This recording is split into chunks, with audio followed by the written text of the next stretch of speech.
नमस्कार. मी चैत्राली यमगर घेऊन आली आहे करार एका लग्नाचा भाग 14वा. तुम्ही ऐकत आहात करार एका लग्नाचा भाग 14वा. ऐकूयात पुढे काय झाले. इकडे ती रोज ठरवायची त्याच्याशी बोलायचं, पण तिच्याकडे त्याचा मोबाईल नंबर नव्हता आणि असं घरात कसं मागायचं याच विचारात 15-20 दिवस गेले होते. एक दिवस ती अशीच शांत दुपारची विचारात बसलीच होती की तिला राजश्री वहिनींनी फोन आणून दिला. कुणाचा तरी कॉल आहे सांगत. हॅलो.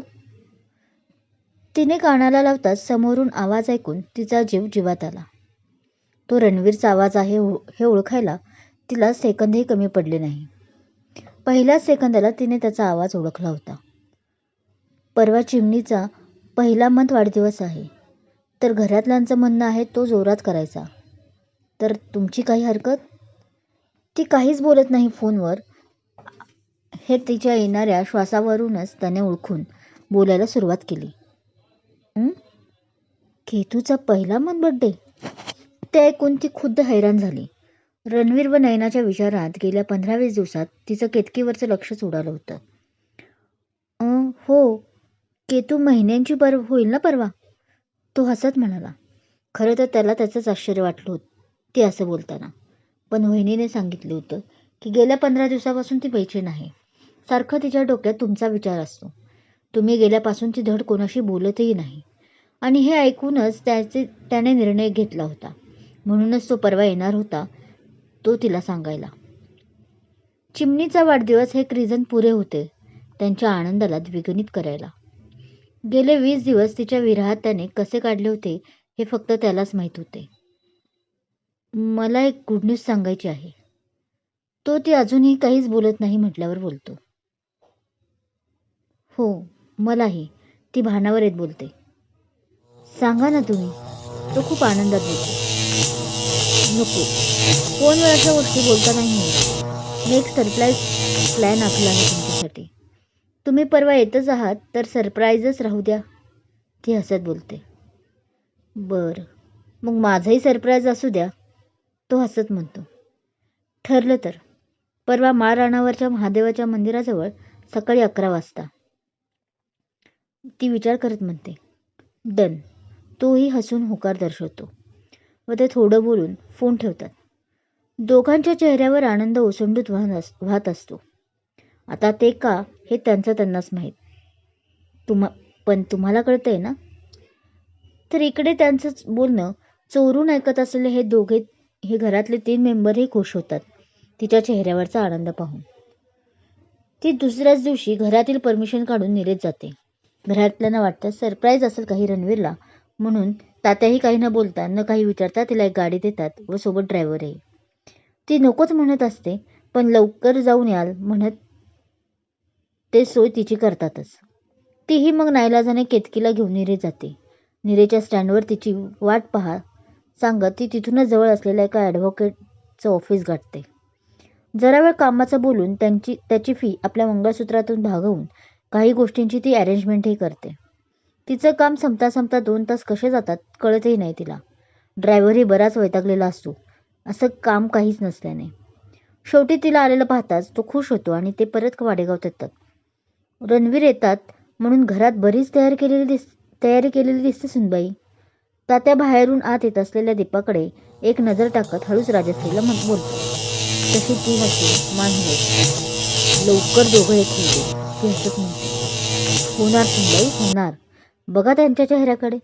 नुसतं रणवीर येणार आहे ऐकलं आहे तर सहसा वाड्याबाहेरही न पडणाऱ्या मोठ्या सुनबाई आज एकट्याच निरेत जाऊन आल्या आणि सरप्राईज देणार असल्याने चेहऱ्यावरची कळी कशी खुलली आहे ते. कोमेजलेलं ते फूल कसं टवटवीत वाटत आहे, तात्या हसत म्हणतात. हो, ते गुलाबाचं फूल ना तात्या, दीपा त्या दोघांजवळ येत म्हणते, जिने तात्यांचं शेवटचं वाक्य ऐकलं होतं. अहो, गेले 2-3 दिवस ते मुरजलेलं होतं ढगाळ वातावरणामुळे, पण आज ऊन पडलं आणि ते पण खुललं पहा. तिचं बोलणं ऐकून तात्या डोक्यावर हातच मारतात. घ्या, आम्ही कोणत्या फुलाबद्दल बोलतोय आणि आमच्या मोठ्या सुनबाई कोणत्या फुलाबद्दल. ते स्वतःशीच बोलत राजश्री वहिनीकडे पाहतात. तर वहिनी त्यांच्या मनातलं ओळखून ओठ दाबून हसते. काय झालं, मी काही चुकीचं बोलले का? ती त्या दोघांना अशा अवस्थेत पाहत म्हणते. नाही. तात्या नकारात मान हलवत बोलतात. गायकवाडांच्या मोठ्या सुनबाई आपण. आपण असं काही चुकीचं बोलणार? आपण कसं काही चुकीचं बोलणार नाही का? तात्या तोंड वाकडं करत म्हणतात. पण मग तुम्हा दोघांचे चेहरे असे का? ती तात्याने एकदा व एकदा वहिनींना पाहत बोलते. ते जाऊ द्या, आम्हाला सांगा काय सरप्राईज आहे रणवीरसाठी?